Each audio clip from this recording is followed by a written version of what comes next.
comments here before I introduce our moderator of this panel in terms of shifting paradigms in real estate. Is I'm a resident of Fort Bend County, so I live out in suburbia.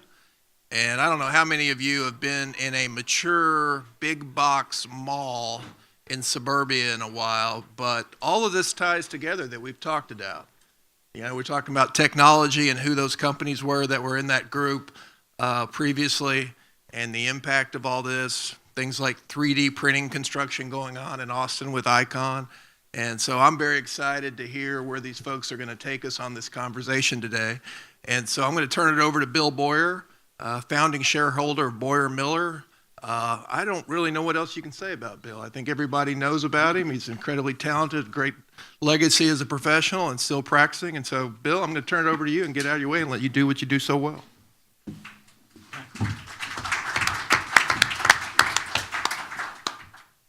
Good afternoon, everybody. And I figure whoever's leading the energy panel did something worse than I did because they got the last program. But a long day. So we're going to try to be loose and casual and be interactive. So feel free to participate in this with us. We have three great panelists. Justin Boyar, who's with CoStar Group. He's the Houston market economist with CoStar, which is really the leading provider of data analytics and information to the real estate industry in the country. I've known him all his life and think very highly of him. I'm proud to be on the panel with him today. Our next panelist is Constance Friedman with Moderne Ventures out of Chicago. And I'm not allowed to say prop tech. She'll tell me why later. But she is a venture capital investor and brings together the convergence in venture capital, information technology, and real estate industry.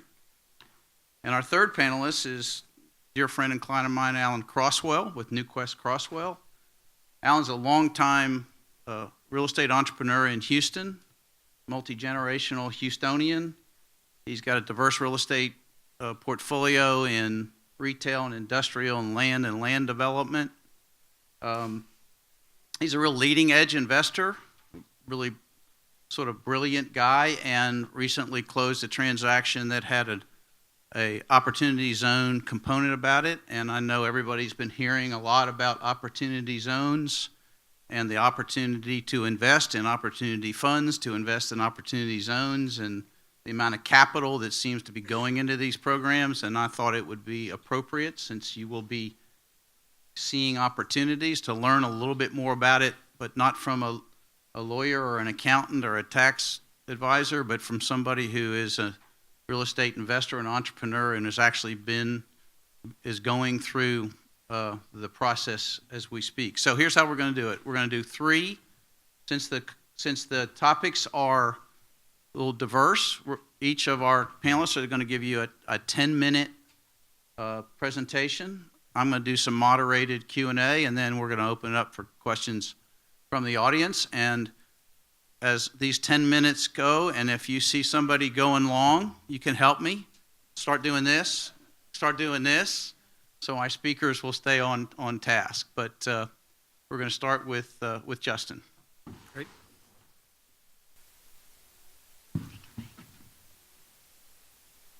All right, well, thank you for having us here today. I'm going to talk a little bit about changing paradigms in commercial real estate related to what's going on with the different property sectors, with a focus on multifamily, industrial, and office, and a little bit of a conversation on retail, as well as the economy and how that translates to commercial real estate. So this map shows forecasted job growth over the next 2 years. This is from Moody's Analytics. So you can see that on a percentage basis, Texas is really projected to lead. Of course, that's over a bit of a smaller base than some of the coastal metros, but still very significant. And you see pockets as well in Florida and the Pacific Northwest. If we're to look at where we've had population migration over the last cycle, so 2010 to 2017 is the latest census data available. You can see that local residents are really moving out of the high tax, high cost gateway metros of the East and West Coast, Chicago, and moving to the Sun Belt and the West and Pacific Northwest, predominantly because of a low cost of living and business-friendly environments. However, if you look at international migration, those same gateway metros are still hotbeds of international migration, particularly on the East Coast. And on a net basis, no state has really added more people than Texas this cycle. You might have seen this earlier from Scott. So the economy's done exceedingly well. So the U.S. economy's added 20 million jobs, a little over 2 million per year, and we've seen the unemployment rate go from 10% to 4%.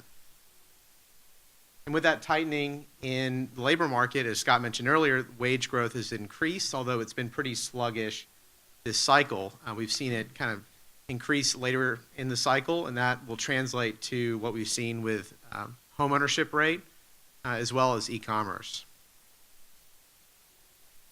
So again, talking a little bit about multifamily and the home ownership rate. So 10 million new renter households were added since 2004, and that's directly related to the home ownership rate decline. And we've seen that start to uptick a little bit. That's really millennials who have gotten to the age and have seen the wage growth where they're starting to buy homes, finally. That's seen here. The millennials under 35 years old are starting to buy those homes, even with the increase in home prices and the limited inventory. And why this is important is because for every 1% increase in the homeownership rate, that's 800,000 less renters. So this shows the forecasted population change for the different generations. So we have certainly an aging population, the baby boomers and their kids. So my generation, the millennials, we're getting older. So, different habits are changing with office and retail for the millennials. We'll see, all kinds of impacts with assisted living and, medical office and healthcare, at the higher end of that as well. Multifamily's really outperformed the other asset classes. So you see in orange, multifamily, and then in gray, the composite sort of minus multifamily. So values have increased over 50%, exceptional growth, and that's very much related to the tailwinds that we've seen with those big demographic changes. And now multifamily represents the largest share of commercial real estate investors' allocations, surpassing office, which at the peak of last cycle represented over half of that allocation. You see in light blue industrial, you've seen a jump in industrial allocation as well. That's very directly related to the rise of e-commerce and that increasing wage growth with the tightening labor conditions. So if we look at industrial, this shows the change in vacancy rate for the four main property types. So the gray bar is industrial. You've seen it's massively outperformed the other property sectors. If you look at even light blue with retail, even with all the headline risk with big boxes closing, with the e-commerce and the effect that it's had, you've still seen a compression in retail vacancy as well as office, particularly in those last few years of the cycle. And meanwhile, multifamilies remain pretty steady. Well, in the multifamily sector, they've grown 14% with their stock, which is double that of industrial, and nearly triple that of office and retail. So pretty impressive performance across the board. This shows NCREIF returns for institutional firms with industrial exposure minus those without. So it's the spread. So you can see that that's jumped considerably for those firms that have industrial exposure.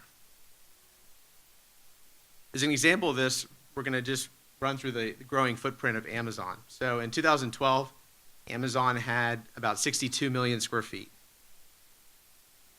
By 2017, that had more than doubled to 140 million square feet. They started moving out of the East Coast into more secondary and tertiary markets. And then by 2022, we anticipate that it will double again to 280 million square feet, including that Whole Foods footprint. So really, really dramatic growth here. It was expected that over half of industrial absorption was related to e-commerce last year. Only 10% of that was Amazon. The rest were major retailers who were expanding their omni-channel presence, who were expanding their e-commerce presence. Talking a little bit about the office market. So the office market faces more significant headwinds than the other two that we just mentioned, namely because we're just using less space. You know, with co-working, with open floor plates, open floor plans, and just the flight to quality with companies trying to squeeze more people into less space, we're just, you know, the office space is really, you know, facing a significant hurdle there. It's no mystery that co-working has grown. So co-working space has grown sixfold in the last decade.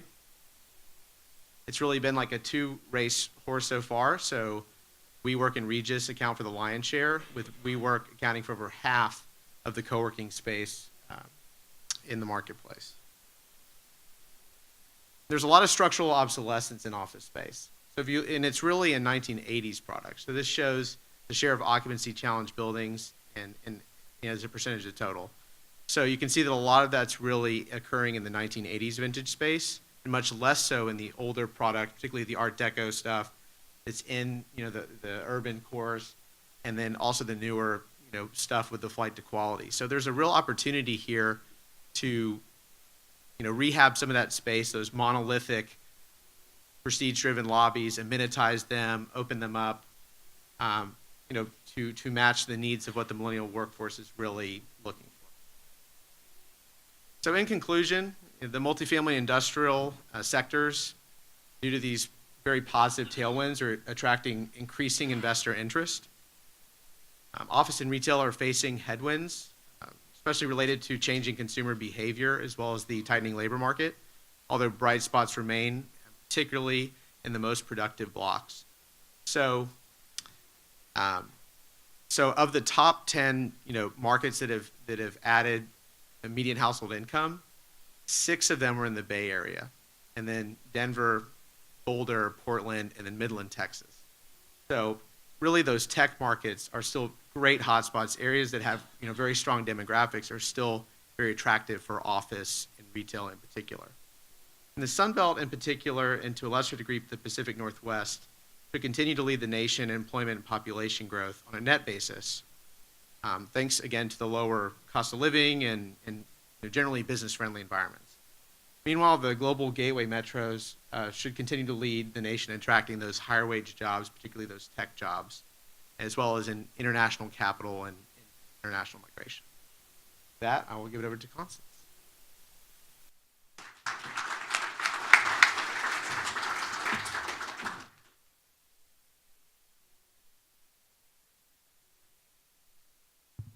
Hi, everyone. I'm Constance Friedman, and I am the managing director of a venture fund called Moderne Ventures. And we invest in technology companies all around real estate, finance, insurance, and home services. And I'm going to say for a minute thank you to Peter earlier, because I think that a lot of his slides are good lead-ins to what I'm about to talk about. And I'm going to go ahead and refer back to some of those, so I hope you were all listening. So kind of to give a first reference to Justin, you know, you saw a lot of the slides that in his deck that kind of went like this in terms of the economy and in terms of where different asset classes are doing well or not. And a lot of what we do is look for technologies that can address some of those cyclical changes and fill in gaps and help normalize and provide opportunities because of those gaps. Oftentimes, we're looking at companies outside of these industries and how to bring them in, and we think that's what's kind of most interesting about it. Very sensitive clicker. So anyways, I'll start just talking a little bit about some trends in the sectors that we're focused on, and then a little bit about us, and end with how those trends are affecting the industry and maybe some of you in particular. So first of all, real estate, this gigantic industry, multi-trillion-dollar industry, and as it pertains to technology, billions are being spent in things like advertising, more than $500 billion globally in insurance, technology and insurance, more than $500 billion globally in IT, around finance, home services. All of these all of these adjacent industries around the real estate space are very interesting with a significant amount of tech spend. When Peter showed about the amount of capital that is pouring into private equity today and real estate investments today, it surpasses anything that we've seen before. And so, if we think that the private markets are hot in general, the commercial real estate tech is hot, and you can tell because there's that little fire thing there. So anyways, to give a sense, $2 billion invested in CRE tech, commercial real estate technology in 2016, $12 billion in 2017, and an estimated $14 billion in 2018. And I would argue that this is actually a low number. This came largely from a group called CB Insights, which is only taking into account very sector-specific technologies, so things like WeWork that Justin was talking about. It doesn't include things like DocuSign, which had a $4.5 billion IPO earlier this year. So it's something like DocuSign, very applicable to the real estate industry, but it's not secular to it, so not included in these numbers. So we think these numbers are actually much bigger amount of technology investing going on in the real estate space. And then all around it too. So InsurTech, FinTech, smart home, capital is pouring into these sectors. And it's because there's really big opportunities. So if you think about paper-based processes going to digital processes, and we were an early investor in DocuSign, so they went out at a $4.5 billion IPO, and last I looked, which maybe was like yesterday or something, at about more than $8 billion. You look at broadcast TV going its way to Netflix and things like hotels lending themselves to Airbnb. What these examples represent are these antiquated processes that are lending themselves to disruption. And so what a lot of people in the space think is I need to either be disrupted or I need to innovate.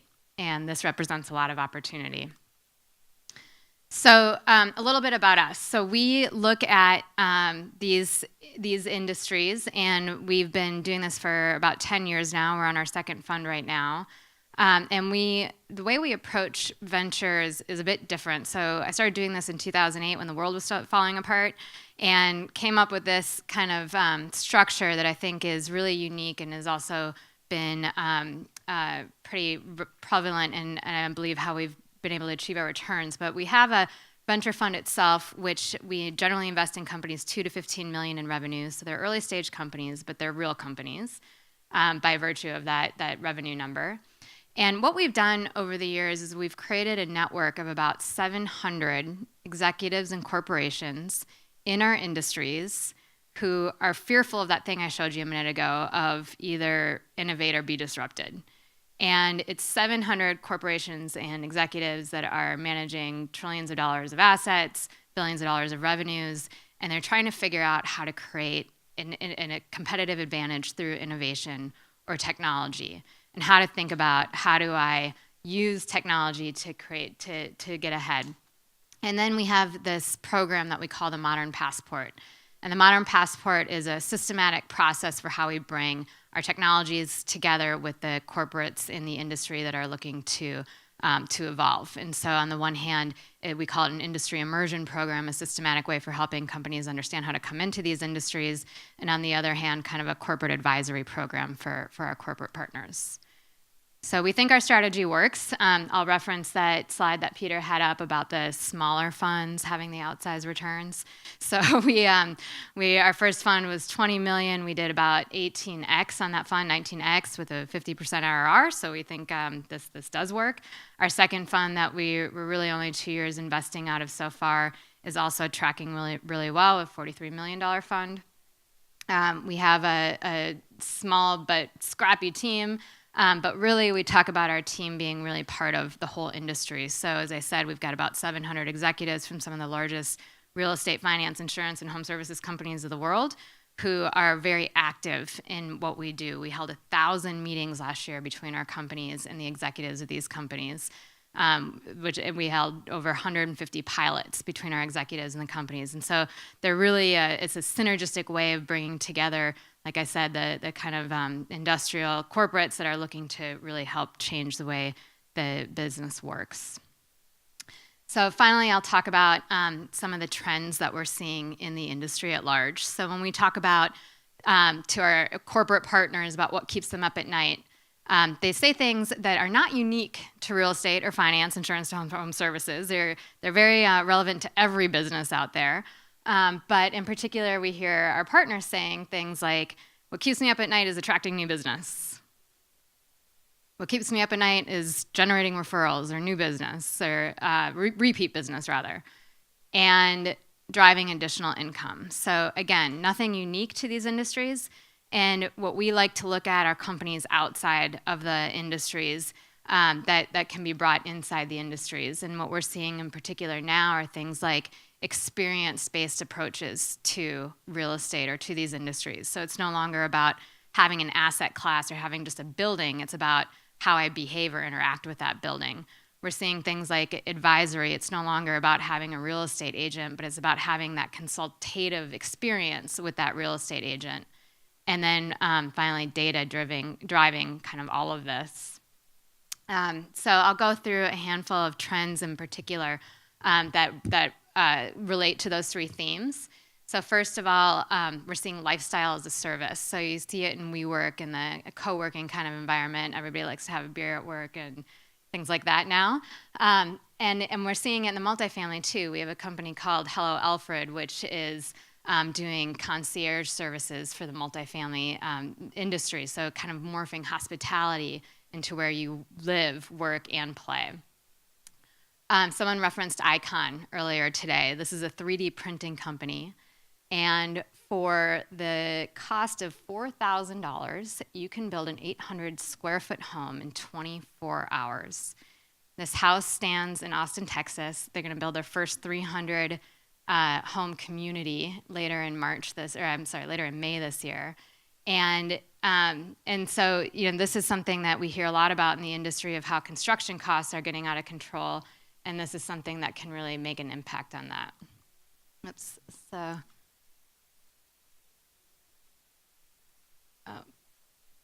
There we go. Well, it's not working, but this is a really cool video of how augmented reality can allow you, oh, here we go. So this, obviously it wasn't that house I just showed you, but it is a representation of how you can walk through a home, feel like what it's like to be in a home, actually put your own furniture in that home without ever leaving your own home as you explore a new space. And when you bring together things like Icon and that and DocuSign and digital mortgage and digital insurance, you can see how you can buy, create, move in, sell, and purchase a home all within 5 days. And that's something that's very different from what we do today. But right now, these technologies all exist, and I think that's where we're going. All right, the shared economy. So do you remember when it used to be creepy to get into a car with a stranger? There were 25 billion rideshare trips last year. So you see things like, Netflix, which, this movie theater or the largest movie company without a movie is we have a company called TaskEasy, which is the largest lawn mowing company that doesn't own any lawnmowers. They've mowed over 2 million lawns this year. And don't even have a lawnmower. So other companies like this, Porch, that's the largest renovation company that doesn't have any tools. We see things like big data, where every single minute on the internet, 150 million emails, they're all in my inbox, I swear, goes out. Over 1 million Tinder swipes, right and left for all you who are on Tinder. So a lot of data that's driving a lot of this, and then we're seeing things like artificial intelligence and machine learning that are helping you make good decisions about data. And the last trend I'll talk about is just smart things. So we're looking a lot at things like smart homes, smart buildings, smart communities.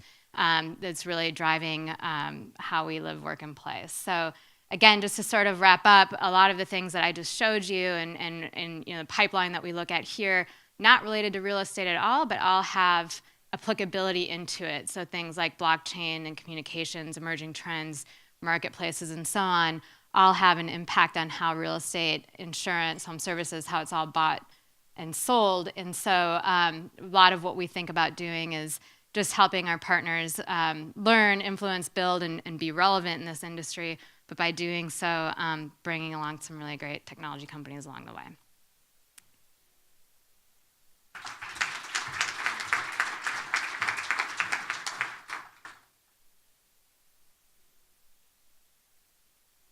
All right. Thank you for having me here. My name's Alan Croswell with NewQuest Crosswell. We're a full-service brokerage and development company in Houston. We have about 10 million feet of retail owned and operated, and we operate a industrial platform out of Chicago named Brennan Investment Group. We have about 35 million feet of industrial owned and operated. So I'm here to talk to you tonight or this afternoon about the Opportunity Zone. Works, just click it. I don't know. I never use these things before. All right, let's see. Here we go. I hope you saw her disclosures. And I tell you what, that DocuSign, I like that. That's the best thing going. All right, so Opportunity Zones. Bill asked me not to have more than 10 or 15 slides. I got 33.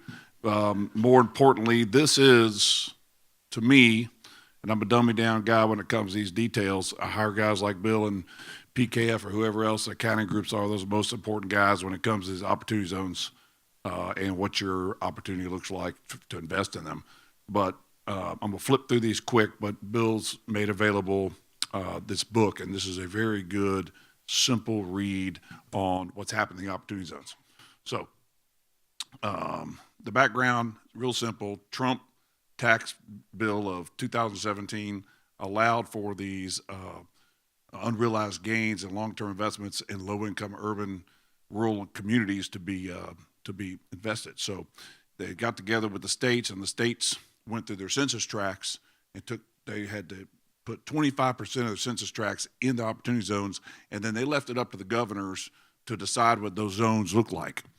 And there's some amazing different things that have gone on countrywide where these zones are. We had some great opportunity here. I'll get to one at the end of my presentation to which I purchased. This is an overall view. You can go to the IRS website and download a very specific map that you can focus in and see your own zone and whatever community you're looking for. Hang on a second. There's Houston, and you can see it's a little bit census tract and it's a little bit not census tract. We have a good governor, and he did some nice things. That's all I could say. So let's talk about the benefits. So temporary deferral, partial forgiveness, and tax-free appreciation. So you're in the simple terms, 1031 tax-free exchange is what's been the past, probably before my time. I've been doing this 20, 30 years. You had to invest the whole unit into the piece of real estate. Here it's just your tax deferral piece. And so it is so unique in its ability to be done that high net investors, family offices, real estate entities, pretty much anybody in the investment sphere can liquidate non-real estate assets and take their capital gain, not short-term gain, and invest it in an opportunity zone property. So temporary deferral right here, you basically are going to take your deferred capital gain, and in 7 years, you're going to owe it. And if you hold your real estate investment for 7 years, you're going to get a 15% discount to your capital gain. Your partial forgiveness is basically the same thing, except it turns 10% if you hold it 5 years, 15% if you hold it 7 years. The key is you got to hold it there to get the deferral. There's no penalty, though. This is the key that interests me the most on this opportunity zone. Tax-free appreciation. My investment, I'll show you at the end of the slide, this is where you really can use this the best. So you get your tax-free, you get the use of your money, and you get some relief from your tax gain, but the investment which you made, if you hold it 10 years, or more is tax-free. So just imagine what that looks like, including the ability to invest capital in that particular investment, vertical capital. So let's look at requirements. You got to be organized as a corporation, LLC, self-certification, 180-day requirement. When you liquidate your investment, you have to invest within 180 days. And qualified opportunity zone, stock, partnership interest, business property, excluded businesses. We'll get to these. I'm gonna roll through this because this is they want me to go fast. So 180 days from when your capital, you've sold your asset, you have to invest in the opportunity. So the 90% test is that the last day of the 6-month period, 90% of that capital has to be invested in the opportunity zone. They have the sin businesses, can't invest in golf courses, country clubs, massage parlors, popular topic lately, hot tub facility, suntan facility, racetracks, casinos, liquor stores. Can't do that. So substantially improved and defined by the doubling the base opportunity zone. Opportunity fund.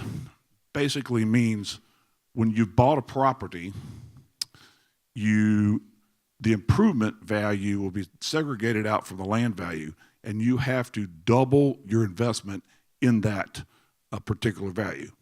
I could go into a lot of opportunity situations that are out there, but when you see mine, you'll understand what we're up to and why this works. Here's some examples of the benefits, and basically you're able to take a $1 million gain, hold it for, not pay your taxes for 7 years. In 2026, you will have to pay your taxes, regardless if you monetize your investment or not. However, you'd still get the use of the capital and a discount of 15% to your gain. And then if you held that gain for 10 years, it's tax-free. So I will go through this benefit analysis. I don't think I have the time. It is in my slide. It is a great comparison to opportunity zone investment versus non-opportunity zone investment. I'm gonna whip through this.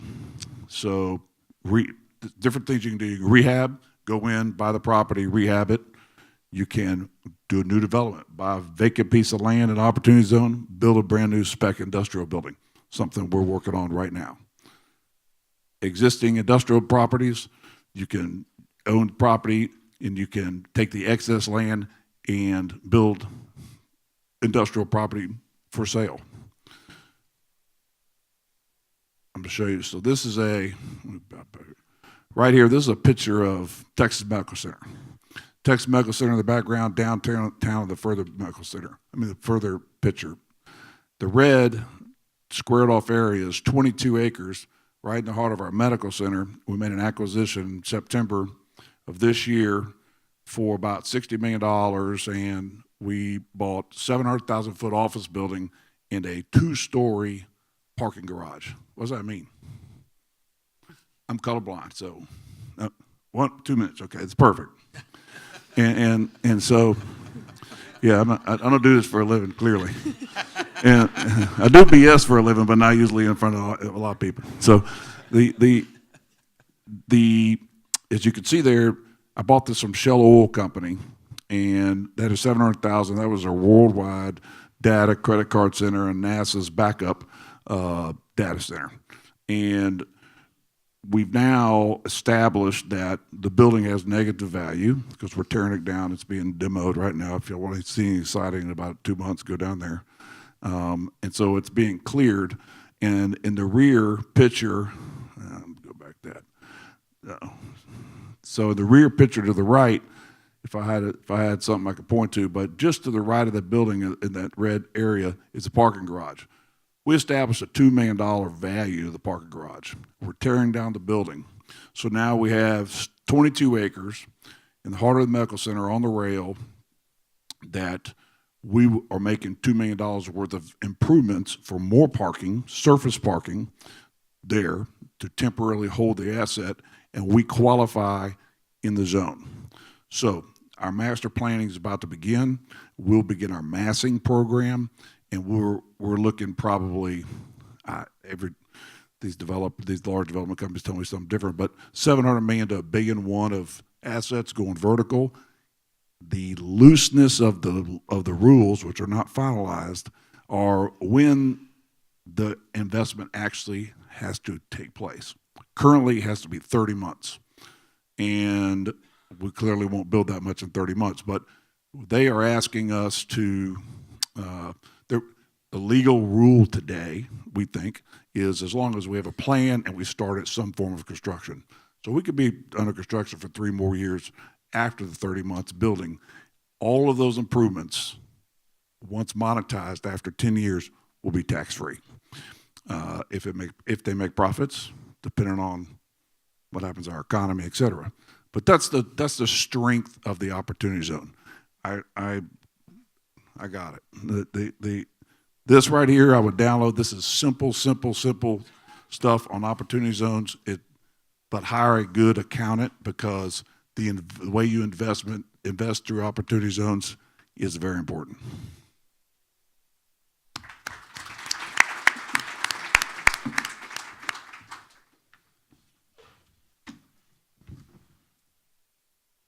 Okay, AC. All right. Tell us a little bit more about your partner in your deal, and how their appetite for opportunity zone financing played a part in your deal. So my partner is a group out of Greenwich, Connecticut. Their name is Silver Point.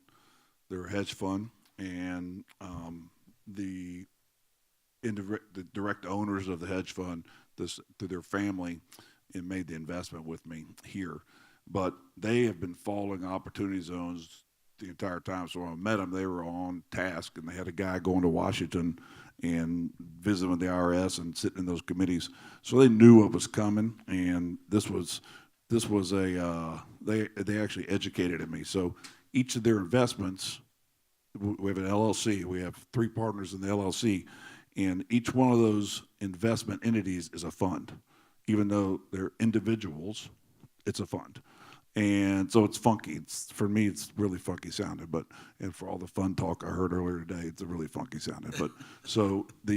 But each investment, if it's a single investor, your entity that invests in it is a fund. So they are very knowledgeable, and they're very understanding, they're very patient, atypical of hedge funds. There's no 4, 6, 7, 8-year window extension to our LLC. So it's wide open. It turned out to be a great partnership, even though Boyar told me it would never work. Oh, yeah. Jesus. That's a good advertisement for me. I appreciate that. Constance. So we got a room full of investors and advisors. Somebody who is interested in sort of accessing technology as it relates to real estate, what would your advice be? And sort of like, where's the opportunity, and where are the pitfalls? Okay, so it's kind of a complicated answer, kind of complicated question, because it sort of depends on what perspective you're taking. And I guess I say that if you're a practitioner in the space, I think that the parts, and sort of depending on the asset class that you look at, I think the parts that are important to think about are things like, what is the strategic value I'm going to get out of using technology in my business? So can it drive greater revenues? Can it decrease my OpEx? In general, can it increase NOIs? Because at the end of the day, what you're after is your strategic ROI for the business, and why use technology for the sake of using technology. You should be using it because it helps increase your value of your business or your assets.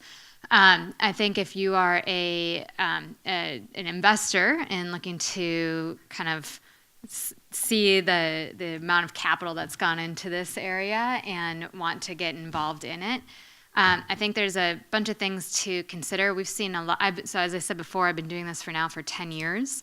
We've seen a lot of new entrants in this space, and I think that nuances of it are many. So the way that we look at things, I mentioned it earlier, we look at technology companies that are generally outside the industry that can be applicable inside the industry. A lot of new funds that are popping up, or a lot of investors that are popping up that don't understand the space so much, are investing in very secular things. And the one thing we know about real estate is that, what? Says the economist. One thing we know about real estate. It's always cyclical, right? It's Always always going to go down. And it'll go back up, but it's always going to go down. And so the problem with the really secular investments and the tech, this prop tech thing that's come up, is that those companies aren't going to fare well during a downturn. And so whether you're investing in it as a practitioner or you're investing in it as an investor, what we like to see are those companies, like DocuSign that I gave an example of, that are applicable in other markets, both because the bigger the market, the bigger the return, but also because it can fare well during those downturns and be there when the cycles come back up. So we think a lot about that. We think also from a differentiation, competitive advantage, and as we bring things to our partners, if we just bring them all the other tech stuff that everyone else is looking at, well, that's not very valuable to them. But if we can bring them things that are, really making a big difference in, healthcare and other technologies or big data that's changing the world in other places, and we apply it to our industries, now that's something that's really competitive and really different. So those are some of the things that we look at. We really, like I said, mainly look outside the space at what can be applicable in it, and then look to help create that stewardship of bringing the industry and those companies together. So do you think that hedges the cyclical risk? It hedges the cyclical risk for sure. I'll give you a kind of more example. It hedges the cyclical risk. It also creates for bigger companies. So, we see a company that was a competitor in the space. Again, I just keep using this because it's a easy example that everybody knows about. But we saw a competitor of e-signature that was specific in the real estate space that sold to Zillow last year for $100 million. Another one that sold to Fidelity for $40 million, and then you see a company like that, like DocuSign, had a $4.5 billion IPO. So again, why it's not just because of the cyclicality, but it's also because the bigger the market, the bigger the returns. So we learned earlier today that we're in the 10th year of this cycle, and you just talked about cycles. So what should real estate investors be thinking about when we turn down? Sure. So it's interesting. Moody's Analytics, which we've been using up until, now, you might have seen that they were acquired by that Reese and Moody's merged. So we're shifting over to Oxford Economics, but they are both basically predicting a recession as a base case in 2020. It's hard to really argue that if you look at the data we showed earlier with this tremendous job growth. It seems like this cycle is pretty long in the tooth. But if you believe that we are due for a correction sometime soon and you are seeing peak pricing in your assets, it might be a good time to defensively posture and think about, maybe preparing for, buying opportunities, value add opportunities during the next downturn. We see a lot of institutional capital that played very heavily in the value add and opportunistic space early on that are now shifting to new development as kind of a contrarian play. You can look at Hines as an example in the towers that they're coming out of the ground with downtown so they can deliver at a good time when the market's recovering. So something to think about there. So help me a little bit more. Risks, opportunities. So risks are being long in bad assets. So what do you see about let's use pick retail? Sure. So I think that the risks this cycle are relatively not muted, but less than they were before the last financial crisis. We have a lot of liquidity in the marketplace, higher LTVs in these projects. So I think that there is certainly less risk. A lot of folks say that industrial is kind of immune to a market correction because of the paradigm shift to e-commerce. I don't really buy that. I think that when an economy is really hot like it is right now, people buy more goods and thus generate more industrial demand. And I think that will go down during a downturn. I think that apartments are pretty well insulated because we're not building a lot of affordable workforce housing. So it varies on a case-by-case basis, kind of a difficult question to broad brush, but I would say generally speaking, it would be a good time to, get rid of assets that are kind of seeing peak pricing and shore up to buy stuff that declines in pricing but not value during a recession. So, Al, what are you, over at NewQuest, what are you guys talking about in terms of retail? Well, these conversations happen at all these forums all the time, and we always talk about preparing for the downturn. I mean, we do what we do, and we're never prepared, and that's just the way it is. The difference here in our portfolio, our retail portfolio, which has performed very well, we're at all-time occupancies, and we never hit a bump, but we're suburban, grocery-anchored shopping centers, so that's our primary of our portfolio. So, but there will be a downturn. We've isolated our risk a bit. We're only 35% levered, so that takes care of that for us. That was the biggest fear 2009-10 that kept us up at night and kept us getting sued by the banks. So we're trying to hopefully isolate ourselves away from that, and we don't have individual bank loans. We're operated off a large fund, but it's coming. I mean, it's going to happen. It's a matter of what it looks like and how long it lasts. I think, just to add to that, I think what NewQuest has done in building grocery-anchored shopping centers, chasing tremendous rooftop growth that we've seen here in Houston, has been a tremendous play. And, I think in terms of resiliency, I think that's a great strategy. I think also, looking at retail opportunities as an example, and really, urban core areas that have very strong demographics or town center type areas that have strong demographics. We just haven't built a lot of retail this cycle. I mean, we are pretty under retailed, and I think that's, and nationally and as well as Houston has helped fundamentals. Return orientation retail is pretty tough. Tenants are super sensitive, and so land costs are high, and it's prevented a lot of people from being able to get wildly speculative. So, Constance, tell us about your biggest wins and your biggest disappointments so far in your 10 years. Well, I've mentioned one of them a few times, so I won't say it again. But we've had two IPOs in our first fund and several acquisitions, which I'm very happy about. I think that the biggest disappointment it's not even such a disappointment. I think that it took a long time for people to get excited about this. So when I started raising this most recent fund about 2.5 years ago, I would talk about what we're focused on, real estate finance, and then I would get patted on the head and be like, "Oh, what a cute little niche you're focused on." And, I was like, "But this is a multi-trillion-dollar niche, and there's so much opportunity here." And now, as you saw in the slides that I put up, there's been so much capital that has come in. And SoftBank alone put $600 billion in last year. So there's $600 million. So there's a lot of excitement in the space, and I think that it just took a little time for people to.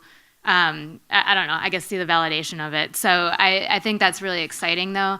I would say that I don't have a week that goes by that people don't reach out to me saying they want to get involved, they want to do some of this, and whether that's investors or it's practitioners, people are finally kind of coming to the sense of urgency that they need to and want to do something about how they do business and change how they do business using technology and innovation. And so while it's taken a long time, I think it's really exciting time to be doing what we do.